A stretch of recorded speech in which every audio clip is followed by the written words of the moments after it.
lone rancher turned 40 alone, until the beautiful Chinese widow begged to stay the night. The snow fell like bullets that December night in 1885, each flake sharp enough to cut a man's soul. Rowan Croft stood in his doorway, lantern trembling in his weathered hand, staring at the woman collapsed on his porch. It was Mai Ling Chen, the Chinese widow, whose quiet dignity and sorrowful beauty were a source of both mystery and scorn in Paradise Creek. She lay there like a fallen peony, her dark silk dress, meant for mending and laundry work, clinging to curves that even the Wyoming winter couldn't hide. Behind him, his empty cabin waited, a testament to his solitude. Ahead of him, 3 days of blizzard promised an isolation that could destroy a man's reputation or awaken something he'd kept buried for 40 years. Rowan had made a sacred promise to his dying mother to save himself for a woman worthy of his soul. But as Mai Ling's dark, almond-shaped eyes fluttered open, meeting his with a desperation that matched the howling wind, that promise felt like chains around his heart. The virgin rancher faced his moment of truth. Would honor protect him, or would it finally break him? Not all chains are made of iron. Some are forged from love, duty, and the dying words of the only woman who ever truly knew your heart. Rowan Croft learned this at 17, kneeling beside his mother's deathbed in their tiny cabin outside Laramie. Martha Croft had been seamstress, nurse, and father to him after his daddy took a Sioux arrow to the chest. With her final breath, she'd extracted a promise that would define the next 23 years of his life. Rowan, she whispered, her calloused fingers gripping his with surprising strength. Promise me you'll save yourself for the right woman. Not like your father, running to saloons and painted ladies. Promise me you'll wait for love. He promised. A 17-year-old boy doesn't refuse his dying mother. But promises to the dead can become prisons for the living. By 40, Rowan stood 6'2" of pure Wyoming muscle, his hands gentled by cattle but steady enough to put 6 bullets through a silver dollar at 50 paces. His 640-acre spread wasn't much, but it was honest work that kept him busy from dawn to dusk, too busy to think about the weight of loneliness pressing against his chest like a stone. The people of Paradise Creek called him the Virgin Rancher behind his back, though never to his face. They'd seen him politely tip his hat to saloon girls, seen him look away when the widow Morrison bent over to serve him coffee, seen him flee conversations the moment they turned to matters of the flesh. What they didn't see were the nights he lay awake, staring at the cabin ceiling, wondering if his mother's promise was protection or punishment. Mai Ling Chen understood loneliness on a level the people of Paradise Creek could never fathom. It had been 3 years since consumption took her husband, Wei, a man who had come across the ocean to build the railroad and had left her a widow in a land that saw her as little more than a ghost. 3 years of running a small laundry and mending service from a room behind the general store, her skilled hands washing and stitching the clothes of the very people who whispered about her. 3 years of being seen as too exotic to be trusted, too foreign to be known. At 45, she possessed the kind of beauty that didn't announce itself, it revealed itself slowly, like a lotus blooming in moonlight. Her jet black hair was always pinned in a perfect, intricate chignon that made men wonder what it looked like falling free. Her dark eyes held depths that spoke of ancient stories and dreams deferred but not dead. She survived on her meager earnings and the careful, impenetrable distance she maintained from Paradise Creek's gossip mill. But distance means nothing when a Wyoming blizzard decides to rewrite your story. December 23, 1885, brought the kind of cold that turns breath to ice crystals and makes horses refuse to leave their stalls. But Mai Ling had no choice. Little Lily Schmidt was burning with fever on her family's homestead 8 miles outside town, and Doc Albright was stuck in Cheyenne until the rails cleared. The Schmidts, German immigrants who knew what it was like to be outsiders, trusted Mai Ling's knowledge of herbs. She'd ridden out with a poultice and traditional remedies, arriving just as the storm's advance guard began dropping the temperature like a stone thrown down a well. Lily would be fine, the fever broke just before noon. But the ride home became a nightmare of white oat conditions and wind that howled like all the demons of hell unleashed. Her mare fought the deepening drifts for 6 miles before stepping wrong in a hidden gulch. The snap of the horse's foreleg cut through the storm like a gunshot, and Mai Ling knew with sickening certainty that she was on foot, with 3 miles to go and night falling like a curtain. The next 2 hours became a battle between her will to live and Wyoming's determination to claim another victim. Snow filled her boots, soaked through her wool coat, and turned her fingers to senseless clubs. When Rowan's cabin materialized out of the white void like a mirage, she couldn't trust her eyes.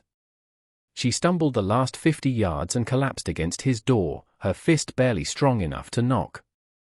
The door opened, and she looked up into the most honest eye she'd ever seen. Rowan stared down at Paradise Creek's most ostracized resident and felt something crack inside his chest. Not his resolve, something deeper. The ice wall he'd built around his heart, brick by careful brick since his mother's death. Myling was shivering so hard she couldn't speak, her lips blue-white against skin pale as porcelain. "Please," she managed through chattering teeth. Rowan didn't hesitate. Whatever the town might say, whatever reputation might suffer, no man with a soul could leave a woman to freeze. He scooped her into his arms, she weighed no more than a yearling calf, and carried her inside. The moment his door closed behind them, they both knew their lives had just changed forever. 3 days, the storm would rage for 3 days, trapping them together in a space no bigger than a horse stall, with nothing between them but honor, loneliness, and the growing awareness that sometimes salvation comes wearing the face of temptation. There's something about a snowstorm that strips away pretense. Rowan's cabin was built for one, a single room with a stone fireplace and a narrow bed pushed against the far wall. He hung Myling's soaked coat by the fire and brought her dry clothes, one of his flannel shirts that fell to her knees and wool socks that came up to her thighs. "Turn around," she said, her voice steadier now that warmth was returning to her body. He obeyed, staring at the rough-hewn wall while fabric rustled behind him. But his imagination, dormant for so many years, suddenly blazed to life. "You can look now." When he turned, his breath caught. Myling stood by the fire, transformed. His oversized shirt couldn't hide the swell of her breasts or the curve of her hips. Her hair had come loose, falling in damp, black waves past her shoulders. She looked younger, softer, but there was something in her eyes, a knowledge, a hunger, that spoke of a woman, not a girl. They shared his meager supper in silence, the only sounds the crackling fire and the howling wind. But silence between a man and woman can be more dangerous than conversation. "The whole town talks about you," Myling said finally. Rowan felt his face redden. "I reckon they do. They call you the Virgin Rancher." The words hung in the air. He stared into his coffee, jaw tight. "What folks call me ain't none of their business." Myling leaned forward, her dark eyes reflecting the firelight. "Is it true?" He could have lied, should have lied. But something about the storm, about her presence, about the way she looked at him without judgment, opened a door in his chest he'd kept locked for years. "Made a promise to my ma before she died," he said quietly. "Told her I'd wait for the right woman." Myling was quiet for a long moment. When she spoke, her voice was barely a whisper.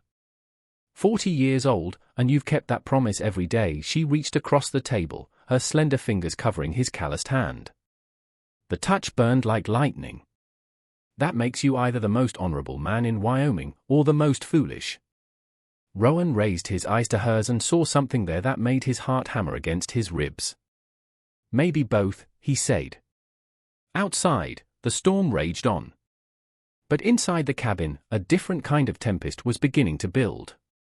Day 2 brought no relief from the storm, but it brought Bartholomew's Bart Gorman and trouble riding double. Rowan was splitting firewood when he heard the horses. He recognized Gorman's big roan even through the white curtain of snow.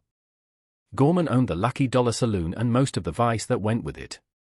He'd grown thick around the middle and mean around the edges, especially when it came to Myling Chen. For months, he'd been making crude advances, offers that made her skin crawl, treating her like an exotic prize to be won. "Croft!" Gorman's voice cut through the storm like a rusty blade. "I know you got something belongs to me." Rowan stepped around the cabin, Winchester in his hands but not yet raised. Gorman sat his horse, flanked by Finn Riley and Gus O'Malley, local toughs who did his dirty work for whiskey money. "Don't reckon I got anything of yours, Gorman." Gorman's face was red with more than cold. "The China doll." saw her horse dead in the gulch and followed her tracks here. Got the whole town worried sick about her. Through the cabin window, Rowan caught a glimpse of Meiling, still wearing his shirt, her hair loose around her shoulders.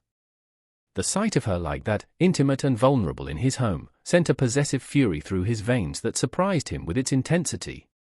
She took shelter from the storm, Rowan said carefully. Nothing wrong with Christian charity.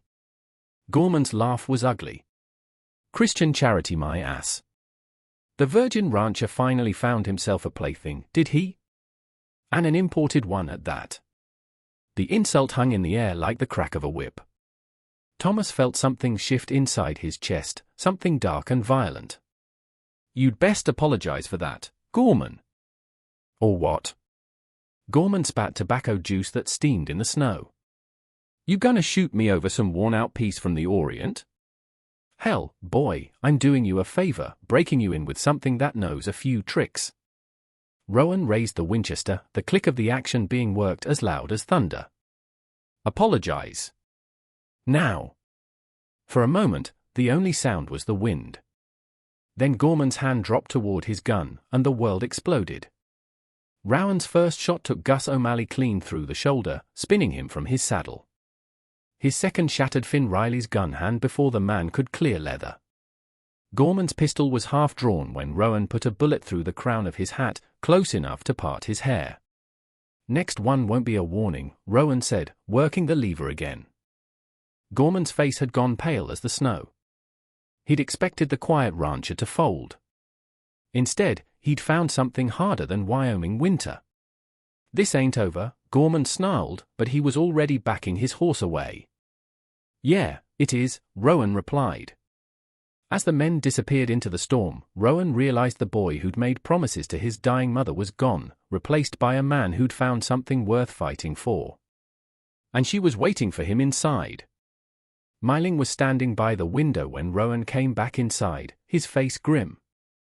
She'd watched the whole confrontation, seen him transform from gentle rancher to deadly protector.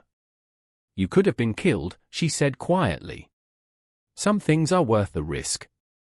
She turned to face him, and the look in her eyes made his breath catch.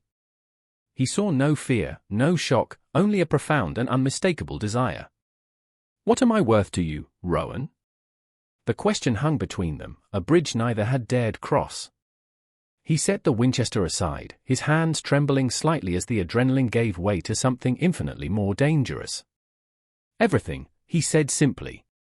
Meiling moved toward him, her bare feet silent on the wooden floor. She was still wearing his shirt, and the firelight behind her made the white cotton nearly transparent. Your mother's promise, she whispered, stopping just inches from him. What if the right woman isn't who you thought she'd be? Rowan reached out, his calloused fingers tracing the line of her jaw. What if she's been right in front of me all along, and I was too scared to see it? Her eyes fluttered closed at his touch. I am not a young girl, Rowan. I am not innocent or pure. I'm 45 years old, a widow from a foreign land. In the eyes of this town, I am less than nothing. I have known nothing but loneliness and promises that taste like dust, he replied. Maybe we're both exactly what the other needs. She opened her eyes, and he saw tears there, not of sadness, but of relief. I have not been truly seen as a woman in years, she confessed. Only as an outsider, a curiosity. Rowan cupped her face in both hands. Meiling, you're the most beautiful woman I've ever seen. Not just pretty, beautiful in a way that goes bone deep. When I look at you, I forget how to breathe. A soft laugh escaped her. You have a poet's tongue for a virgin rancher. Maybe, he said, his voice growing thick, it takes the right woman to find the poet in a man. Meiling rose on her tiptoes, her lips barely brushing his. Show me, she whispered against his mouth. The kiss that followed was soft at first, tentative, two lonely souls learning a new language. But passion, once unleashed, burns hot as wildfire. Rowan's arms came around her, pulling her against him, and Meiling melted into him with a soft moan that undid years of careful control. What happened next wasn't rushed or awkward. Meiling guided him with infinite patience, teaching him that desire could be tender, that passion could be reverent. In the flickering firelight, as the storm raged outside their sanctuary, Rowan learned that some promises are meant to be broken so that better ones can be made. And Myling discovered that salvation can come in the form of a quiet man who sees not an exotic curiosity, but a woman, precious as gospel and wild as the Wyoming wind. Dawn came quiet and silver. The storm, finally exhausted, had passed. Rowan woke first, Myling's head pillowed on his chest, her jet-black hair spread across his skin like silk. She stirred, her dark eyes opening to meet his. For a heartbeat, he saw uncertainty there, the morning after doubt that could destroy everything. "Regrets?" she asked quietly. "Only that it took a blizzard to bring you to me," he replied, pressing a kiss to her hair. The storm was over, it was time to face the world. They dressed slowly, reluctantly returning to the roles they'd worn before. But everything was different. "What happens now?" she asked, her back to him as she looked out at the pristine snow. "I will not be your secret, Rowan. I will not sneak to meet you in shadows. I have spent too many years living half a life." "Good," Rowan said firmly, moving to stand beside her. "Because I aim to court you proper, in front of God and everybody in Paradise Creek. And when I'm sure you'll have me, I'll ask you to be my wife." She turned, surprise and hope warring in her beautiful face. "Just like that? You are not worried what people will say? Your reputation?" He took her hands in his. "Myling, I've spent 40 years worried about what people would think. Last night, I learned the only opinion that matters is yours and mine." He dropped to one knee. "Myling Chen, will you do me the honor of becoming my wife?" Through tears of joy, she whispered the word that would change both their lives forever. "Yes." 6 months later, on the first warm day of June, Rowan Croft married Myling Chen in the small wooden church at Paradise Creek. The whole town turned out, some from genuine happiness, most from sheer, unadulterated curiosity. Bart Gorman didn't attend, he'd left the territory in February, taking his wounded pride and bitter resentment with him. As Myling walked down the aisle, Thomas felt the last chain of his mother's promise fall away. He understood now that Martha hadn't meant for him to live alone, she'd meant for him to wait for love, real love, the kind worth waiting 40 years to find. Their first night as husband and wife, in the cabin that had sheltered their transformation, Myling whispered, "No more storms, my love." But Rowan, wiser now in the ways of both love and loss, smiled and held her close. "There'll be more storms, Myling, life guarantees that. But from now on, we'll weather them together." Outside their window, the Wyoming sky stretched endless and clear, full of promise and possibility. And in the distance, thunder rumbled, not a threat, but a reminder that sometimes, the most beautiful things in life come only after the tempest passes.